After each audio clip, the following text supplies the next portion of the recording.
सभी दोस्तों को नमस्कार। मित्रों, स्वागत है रायथान यूट्यूब चैनल पे। मैं अशोक कुमार मीणा और ये आप लोगों के जो एंटीबायोटिक जो आप लोगों के सीरीज चल रही है उसमें नदियां चल रही है और इसमें लूणी का अपोहा तंत्र हम लोग लेके आए हैं। और देखिए लूणी की सहायक नदियां और लूणी का अपोहा तंत्र आपको कितना बढ़िया सुंदर आपको मानचित्र में दिखाई दे रहा होगा। इससे आप मानचित्र तैयार कर लेना। ये आपके राजस्थान का टेलीग्राम उस पर जाएगा और शानदार अपने राजस्थान जी के कर लेना। ये मत कहना गुरु जी कोई पढ़ाने वाला नहीं मिला इसलिए हम नदियां नहीं पढ़ पाए। देखिए कि आपके लूणी नदी की हम लोग बात करें तो लूणी नदी का आपका उद्गम होता है वे आपके अजमेर से होता है। अजमेर के बाद हल्की सी ऊपर नागौर में जाएगी और फिर हल्की सी नीचे पाली में, फिर आपके जोधपुर बाड़मेर में खूब जाएगी, ठीक है, और आपके जालोर से बाहर निकल जाएगी। तो आपके जिले कितने हो गए? 6। अब मैं आपको ट्रिक्स बता दूंगा, ट्रिक्स काम नहीं करेगी क्योंकि वे क्रम पूछेगा कि आपका क्रम बताइए पूर्व से पश्चिम या पश्चिम से पूर्व की ओर। तो अजमेर से उद्गम, नागौर, फिर पाली, फिर जोधपुर, फिर आपके बाड़मेर, जालोर, 6 जिलों में आप लोगों की नदी बहती है। तो लूणी नदी की हम लोग बात करें, ये लूणी नदी एक ऐसी नदी है जहां आप लोग अजमेर से इसका उद्गम होगा तो बाड़मेर में एक बालोतरा पड़ता है। बाड़मेर बालोतरा तक तो इसका पानी क्या होता है? मीठा होता है। और आगे चल के ये कच्छ का रन वगैरह खाड़ी वगैरह है तो कच्छ के रन से आपके नमकीने कण यहां जाते हैं, रेतीले कण, लवणीय कण। तो फिर इसका जल बालोतरा बाड़मेर के बाद इसका क्या हो जाता है? खारा हो जाता है, क्योंकि खारापन में घुल जाता है। तो ये नदी आधी खारी आधी मीठी नदी कहते हैं, इसे ये ध्यान रखें। दूसरा, पश्चिमी राजस्थान की सबसे बड़ी नदी है, चाहे उत्तरी पश्चिमी मरुस्थल कह दो चाहे पश्चिमी राजस्थान कह दो, उसकी सबसे बड़ी नदी है। और ध्यान रखना, इसकी कुल लंबाई की बात करें तो कुल लंबाई तो काफी है इसकी, 495 किलोमीटर इसकी कुल लंबाई है। लेकिन राजस्थान में ये 330 किलोमीटर, नीचे स्लाइड में लिखा होगा, आगे आ जाएगा। दूसरी बात, इसे पश्चिमी राजस्थान गंगा कहेंगे। देखिए ये ध्यान रखिए, जालोर में जो नदी आती है तो जालोर में नदी आएगी तो ध्यान रखना, जालोर में से रेला और नेड़ा कहते हैं। और यहां आपके पाली, जोधपुर, आपका बाड़मेर, जालोर का वे भाग जो आपके लूणी नदी के बहाव क्षेत्र में आता है उसे हम मित्रों गोडवाड़ा प्रदेश कहते हैं। तो गोडवाड़ा प्रदेश आपका यही कहलाता है। लूणी नदी का बहाव क्षेत्र जो हम मरुस्थल में पढ़ के आए, यही तो आपका गोडवाड़ा प्रदेश है।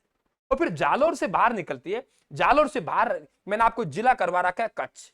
कच्छ जिले से राजस्थान गुजरात में प्रवेश करती है। और कच्छ की खाड़ी किसका हिस्सा है? आप लोगों के अरब सागर का है, तो अरब सागर में अपना जल ले जाएगी, ठीक है। और एक बात देखिए, आप लोग यहां अजमेर में अच्छी वर्षा होती है, ठीक ठाक होती है। और अजमेर से इधर चलेंगे आप बाड़मेर, जालोर, तो वर्षा कम होगी।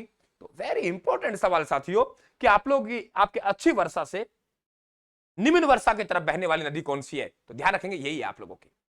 दूसरी बात, आपके अरावली पर्वतमाला, ये अरावली पर्वतमाला यहीं से ऐसे ही तो है, नीचे नीचे। तो दो सवाल पूछेगा आपसे, अरावली पर्वतमाला के समानांतर पश्चिम की तरफ बहने वाली नदी। भाई राजस्थान चैनल को सब्सक्राइब जरूर कर लेना, आप बेल आइकन घंटी वाला निशान दबा देना और टेलीग्राम को जरूर ज्वाइन कर लेना, पीडीएफ टेलीग्राम पे जाएगी। तो आप लोग कहेंगे कि आप दो सवाल पूछेंगे, अरावली पर्वतमाला के समानांतर पूर्व की ओर बहने वाली नदियां, अरावली पर्वतमाला के समानांतर पश्चिम तरफ बहने वाली नदी, पूर्व की तरफ बनास है और पश्चिम तरफ आप लोगों के लूणी है। तो अच्छी वर्षा से कम वर्षा की तरफ बहने वाली नदी लूणी है। आपके अरावली पर्वतमाला के पश्चिम तरफ समानांतर बहने वाली नदी लूणी है। दूसरी बात, लूणी नदी पर जो बांध है वे आपके जसवंत सागर बांध है, जो पिछियाक बांध कहलाता है जोधपुर में। देखो अरावली के आपके लूणी के नीचे की तरफ आपकी अरावली पड़ेगी, नीचे की तरफ आपकी अरावली पड़ेगी और ऊपर तरफ आपकी ये पड़ेगी। तो सभी नदियों का उद्गम आपके यहां कहां से होता है? बाईं ओर से। सभी नदी बाईं ओर से मिलती है, ऐसे ऐसे मिलती है। सभी नदी कहां मिलती है? बाईं ओर से, ऐसे की तरह। एकमात्र नदी है जोजड़ी, जो आप लोगों जिसका उद्गम भी अरावली से नहीं है और वे दाईं ओर से मिलती है। वेरी इंपॉर्टेंट क्वेश्चन, उद्गम अरावली से नहीं है, बाकी सभी का अरावली से है। और वे नदी कौन से? जोजड़ी। तो जोजड़ी नदी का उद्गम नागौर से हुआ, जोधपुर में जाके अपनी नदी कहां ले आई? जल लूणी में ले आई। इसका मतलब जोजड़ी नदी के बहाव क्षेत्र में कितने जिले आए? 2 जिले आए। बता देंगे कितने जिले आए? 2 जिले आए। दूसरी बात कि आपके यहां पे एक गोरिया गांव पाली से बहुत इंपॉर्टेंट नदी है, जवाई नदी। जवाई नदी का उद्गम गोरिया गांव पाली से होगा, उसके बाद जालोर में जाएगी, उसके बाद बाड़मेर जाएगी। तो जवाई नदी पर कितने बांध हो गए? 3। जवाई नदी पर कितने बांध हो गए? सॉरी, जवाई नदी कितने जिलों में बहती है? 3। जालोर, भाई पाली से उद्गम, उसके बाद जालोर, उसके बाद बाड़मेर। जवाई नदी पर आपके पश्चिमी राजस्थान का सबसे बड़ा जवाई बांध सुमेरपुर पाली में बना हुआ है। कहां बना? सुमेरपुर पाली में। जवाई बांध पश्चिमी राजस्थान का सबसे बड़ा बांध है और इसे मारवाड़ का अमृत सरोवर कहते हैं। और इसमें जो पानी डाला जाता है वे उदयपुर में एक सेही नदी है, सेही नदी के माध्यम से आपके जवाई बांध में पानी डाला जाता है, ये आप लोग ध्यान रखेंगे। दूसरी बात कि आपके सिरोही में आपके शेरगांव की पहाड़ियां हैं। सिरोही में कौन सी पहाड़ियां? शेरगांव की पहाड़ियां। आपको कई बार मैंने कहा कि खारी नदी आपको 3 जगह पढ़ने को मिलेगी।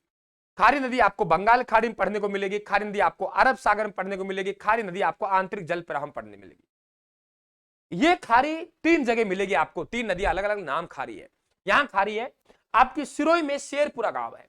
शेर गांव से उद्गम होने के बाद ये खारी नदी जालोर में जाके जवाई की सहायक बन जाती है। तो खारी नदी के आपके बहाव क्षेत्र में आने वाले जिले कितने हो गए? 2, सिरोही और आपके ध्यान रखेंगे कौन सा आप लोगों के, आपके कौन सा? जालोर। दूसरी बात यहां हम लोग बात करें कि आप लोगों के राजस्थान का अपवाद क्षेत्र 10.41% आपका कौन रखता है? लूणी रखती है, और इसका सबसे ज्यादा अपवाद क्षेत्र बाड़मेर में है। ये जरूर ध्यान रखिए आप लोग कि आपके जो एक नदी आती है लूणी, लूणी कच्छ की खाड़ी में जाती है। पश्चिम बनास है, पश्चिम बनास ध्यान रखना आप लोग, ये आपके वेरी इंपॉर्टेंट सवाल है, ये आपके अच्छे सवाल है। पश्चिम बनास है, सिरोही से उद्गम होने के बाद कच्छ की खाड़ी में जाती है, और दोनों आपके अरब सागर के भाग है। तो 2 नदियां आपके जो कच्छ की खाड़ी में जाती हैं, लूणी और पश्चिम बनास। 2 नदियां आपके खंभात की खाड़ी में जाती हैं, साबरमती और माही नदी, जो मैं आपको साबरमती पहले करवा चुका हूं।